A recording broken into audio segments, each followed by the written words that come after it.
Chief of Space Operations, my good friend, General J. Raymond.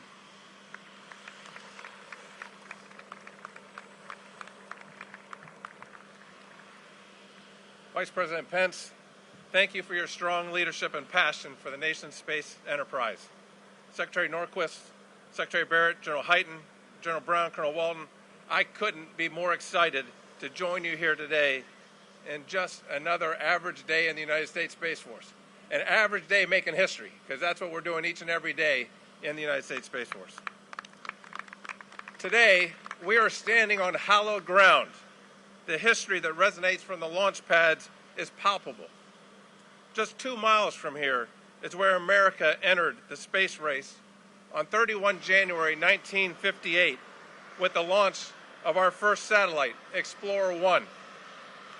Since that time, civilian, commercial, and military space professionals have put our brave astronauts, countless satellites, and years of hard work on top of a rocket, lit its engine, propelling those objects into space at 17,500 miles an hour.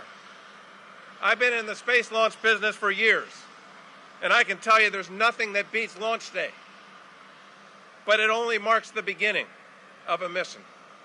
So today, we start a new era at both Cape Canaveral Space Force Station and Patrick Space Force Base, aligning the installation's names with their critical missions. As we come up on the Space Force's first birthday, like a launch, this is only the beginning of a new chapter. I'm excited to see the history yet to be made by the sharks of the 45th Space Wing. Y'all look really sharp today. Thanks for being here. Placing into orbit critical space capabilities that underpin our quest for exploration and discovery, our way of life, and our national security. Colonel Walton, to you and your team, you make it look easy, and we all know it's not. Welcome to your new home. Our name is now on the mailbox, and I know you will continue to make us proud. It is now my honor, my distinct honor, to introduce a good friend and a space giant in his own right, our Vice Chairman of the Joint Chiefs, General John Hyten.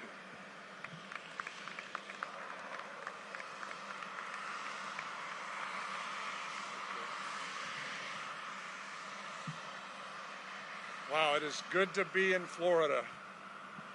Not that I don't love being in the Pentagon, but somehow being at the Cape is just a whole lot better than being in the Pentagon. Mr. Vice President, you do us great honor by being here today. And I want to thank you very much for everything that you've done to move space forward in this country. Secretary Norquist, Secretary Barrett, General Raymond, General Brown, Colonel Walton, thank you for your steady leadership and continued service. I'm excited for this moment. I'm excited for this day. I'm excited to be here, and thank to everybody that's here, the men and women of the 45th. It's an honor to be with you today. A little over 63 years ago, in 1957, General Bernard Schriever, the father of Air Force Space and Missiles, said, "Our safety as a nation may depend on our achieving space superiority. Space superiority may be more important than air superiority in the battles of the future." He said this at a time when the total population of the space catalog was 0.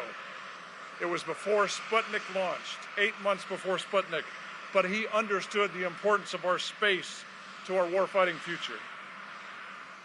And a little over 53 years ago, in 1967, my family came here to the Cape for the first time when my dad helped build out the infrastructure for the Saturn V on Pad 39A, a big part of our response to the great power competition that was going on with the Soviet Union, and it was an exciting time. And this is an exciting time. Once again, we're challenged with great power competition, and once again, we're responding. And we're now approaching the first birthday of the United States Space Force and redesignating Cape Canaveral and Patrick Air Force Base. And it's a special moment that will be added to the list of significant milestones as we move to the future. The first Space Force base is here on the Space Coast. Our Space Force is charged with protecting the people and ideals of the United States. And we must be able to protect and defend ourselves in space. We must be able to protect the dreams of our fellow Americans and all who wish to explore this final frontier. The Space Force is a pathfinder and protector of America's interests as a spacefaring nation, enabling the joint force and its effectiveness. The unwavering spirit of our Space Force is an inspiration, and I laud their efforts, and I wish I could start it all over again. This is a great day. Now, I'd like to introduce and recognize a remarkable leader, the 25th Secretary of the Air Force, Secretary Barbara Barra. We should all thank her for her incredible efforts in moving this enterprise forward. Ladies and gentlemen, Secretary Barbara Barrett.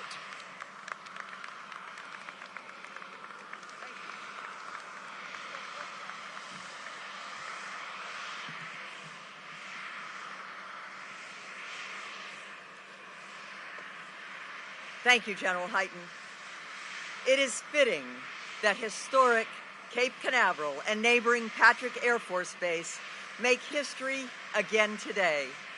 This scene reminds us that the building blocks of our future lie not only in our grand dreams, but also in our humble accomplishments, those humble accomplishments of unheralded men and women, often unseen and unnoticed until they transform humanity. Sir Isaac Newton asked, what force draws two masses toward one another? And he spawned whole new branches of mathematics and engineering. And then Albert Einstein thought about Newton's math. While sitting at his humble desk at the patent office, Einstein pondered, what happens if I shave my whiskers in front of a mirror while moving at light speed? He launched the atomic age. When Neil Armstrong chose his words, that's one small step, did he recognize that crowning achievements of humanity rarely come in standalone grand leaps? But instead, they come from small steps, one after another, barely noticed as they are made, small steps made by as yet unknown people. Now we are embarked on a new journey. Many small steps lie ahead. The sum of what started here and was reborn in the last 4 years lays the foundation of our giant leaps in space. Back to the moon, the planets, and like Voyager 1 and 2, further still. At the Space Force, our grand mission is to keep humanity safe. Safe for all those who've made those small steps thus far, and all those steps yet untrod. When President Trump signed the United States Space Force into being, he opened a new era of the ultimate high ground. And Vice President Pence, no one has championed space and the Space Force more than you, and our nation owes you a huge debt of gratitude.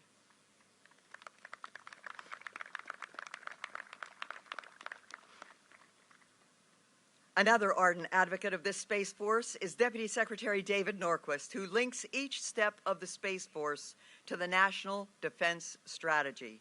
Ladies and gentlemen, Secretary Norquist.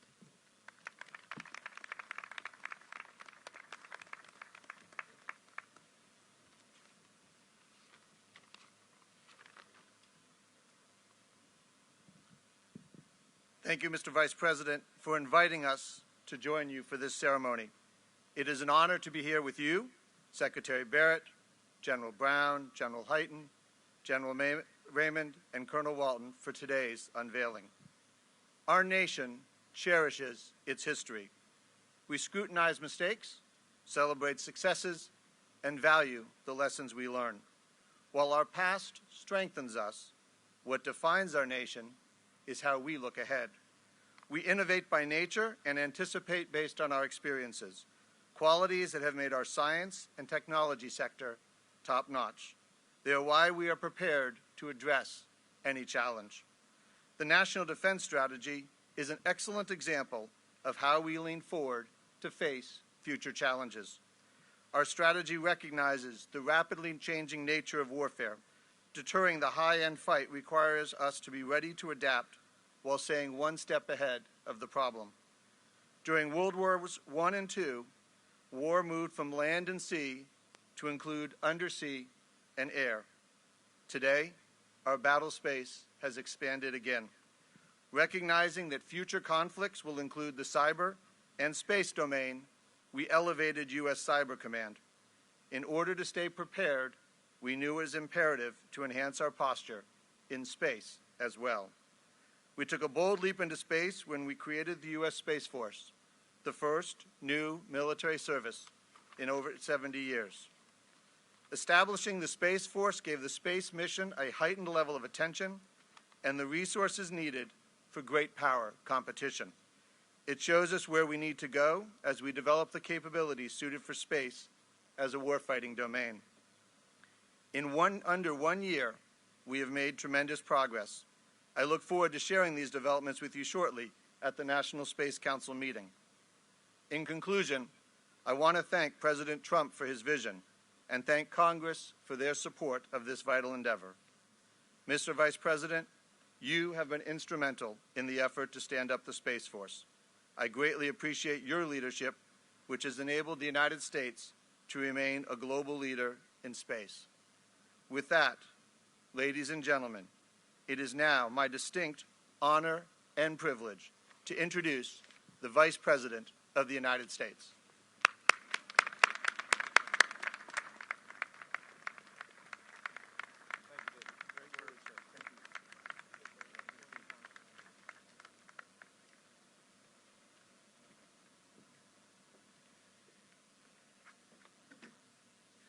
Well, thank you, Deputy Secretary David Norquist, for those gracious words.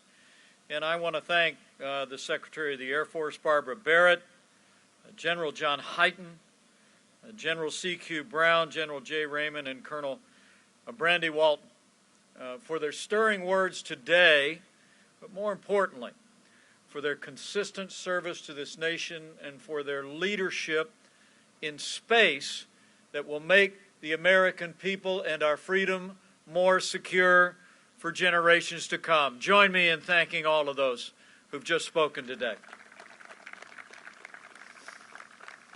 And it's great to be here with all of you, the men and women of the 45th Space Wing. Thank you for your service. And thank you for being pioneers in a new branch of the United States military. You are setting the pace, and I assure you that we're all proud. We're all proud of the standards that you're setting in the early days of this new branch of the service. And before I begin, allow me to bring greetings and admiration as well from your Commander-in-Chief, a great champion of the men and women of the 45th Space Wing and all of those who serve in the uniform of the United States, and also the founder of the United States Space Force. I bring greetings from President Donald Trump.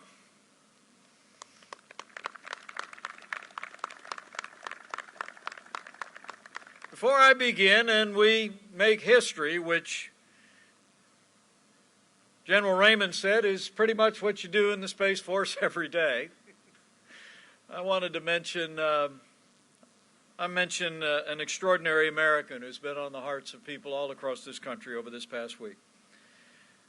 Monday night, America said goodbye to one of the greatest heroes in the history of American aviation, General Chuck Yeager. General Yeager was a man with the right stuff. Came from a humble background. Became a war hero. Shot down 13 times by Nazi aircraft. He shot down 13 Nazi aircraft. Thank you. Was himself shot down as well. He flew more than 150 military planes, a total of more than 10,000 hours in 2 different wars. He broke the sound barrier, and he set an extraordinary standard of heroism to American aviators that would follow ever since. We mark his passing this week at 97 years of age, still with a sense of national loss. And as I spoke to the President this morning about the dedication of these 2 installations, he directed me to begin immediately to identify future Space Force bases that can be renamed in the honor of the service and character and leadership of General Chuck Yeager, and so we will do.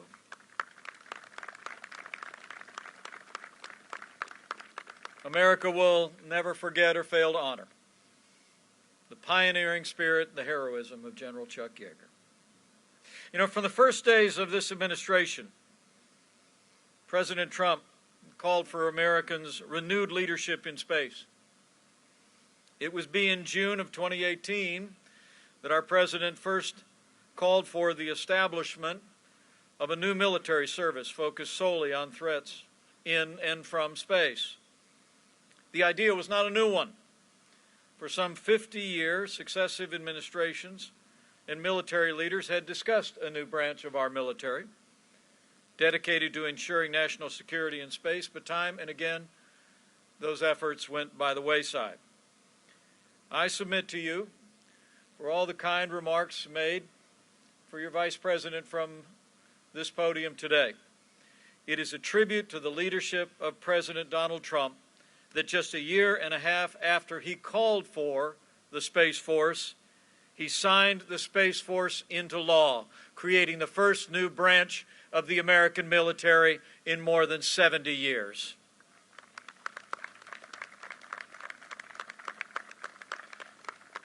And as the Deputy Secretary of Defense and General Brown just reflected moments ago,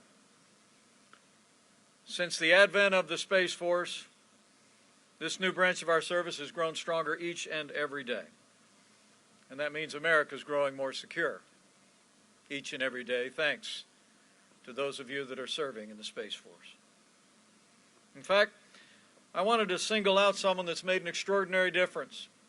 I know the Deputy Secretary, the Secretary of the Air Force, General Hyten, and General Brown would agree with me that this nation, just 1 year on from the establishment of the Space Force, owes a debt of gratitude to the man that I routinely call the Hap Arnold of our time.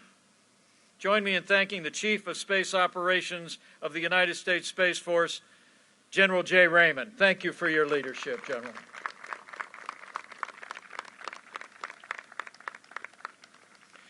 This spring, Secretary Barrett and I had the great privilege of attending the graduation at the United States Air Force Academy in Colorado.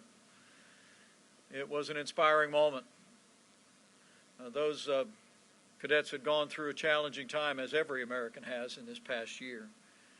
But we were also there when I was told that in a typical year, roughly 20 cadets choose to go into space operations, but this year, 86 cadets stepped forward and were commissioned as officers in the first class of the United States Space Force. And it was my honor to be there, as I know it was yours, Secretary.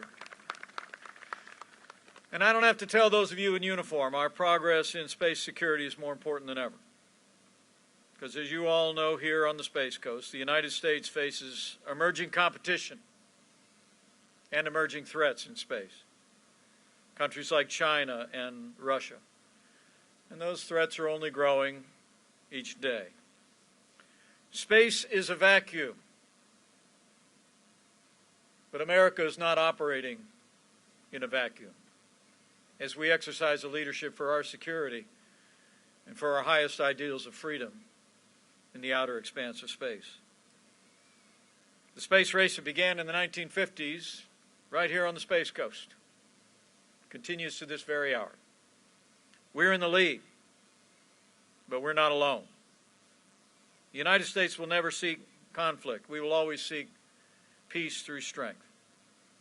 But as I've observed in tabletop exercises and in briefings with all the distinguished military leaders gathered here today, we must recognize, as our President has, that space itself represents a warfighting domain. And we will be prepared to defend our nation and defend our freedom in space with the United States Space Force. So on behalf of your Commander-in-Chief, I just urge all of you in uniform, stay on mission, be vigilant, take care of your people. Mind the unifying chain of command. Especially those of you in the 45th Space Wing, remember, everything that you are doing today is establishing the standards and the practices for tomorrow. So I encourage you to serve this nation, as you have throughout your careers, with excellence and with integrity, as I know most certainly you will. Which brings me to the very special announcement today, and the reason why I just had to stop after I got off of that airplane to have a word with each and every one of you.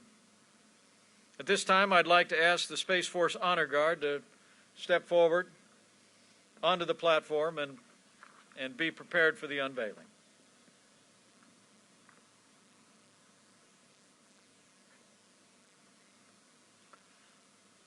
So it is my great honor, as your Vice President, as Chairman of the National Space Council, on behalf of President Donald Trump, to announce that Cape Canaveral Air Force Station will now become Cape Canaveral Space Force Station.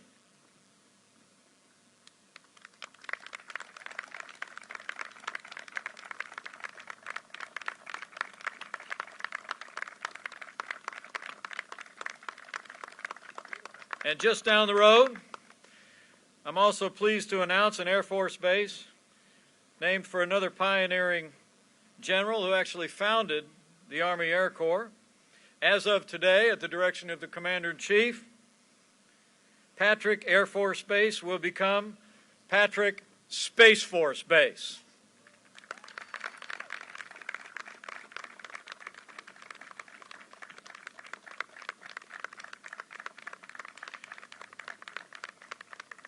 Today we make history with the first two installations in the history of the United States Space Force to bear the name of this new branch of the service. It is a great day for our military, it is a great day for Florida, and it is a great day for America.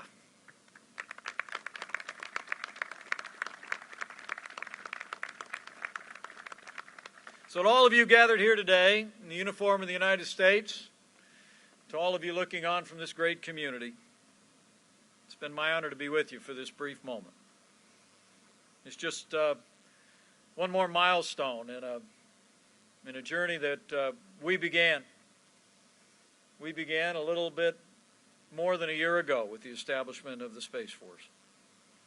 And I'm just absolutely convinced, looking out at all of your bright, shining faces, that with your continued courage and leadership, with the extraordinary leadership that joins me here for this momentous occasion, with the vision and the leadership of our Commander-in-Chief and support of all of those in Congress who have endorsed this vision of this branch of the service, and with what I'm confident is the prayers and the support of the American people, that we will continue to defend this nation from Cape Canaveral Space Force Station and Patrick Space Force Base for generations to come, and we will defend America from these places here on Earth as well as in the vast expanse of space. So help us God. So I thank you all for the honor of being able to join you today and the distinguished guests who you've also heard from. And I would just say to all of you serving here at Cape Canaveral Space Force Station, at Patrick Space Force Base, thank you for your service. Keep making America safe and secure. Keep making all of us proud. And to all the men and women of the United States Space Force, Semper Supra. And God bless America.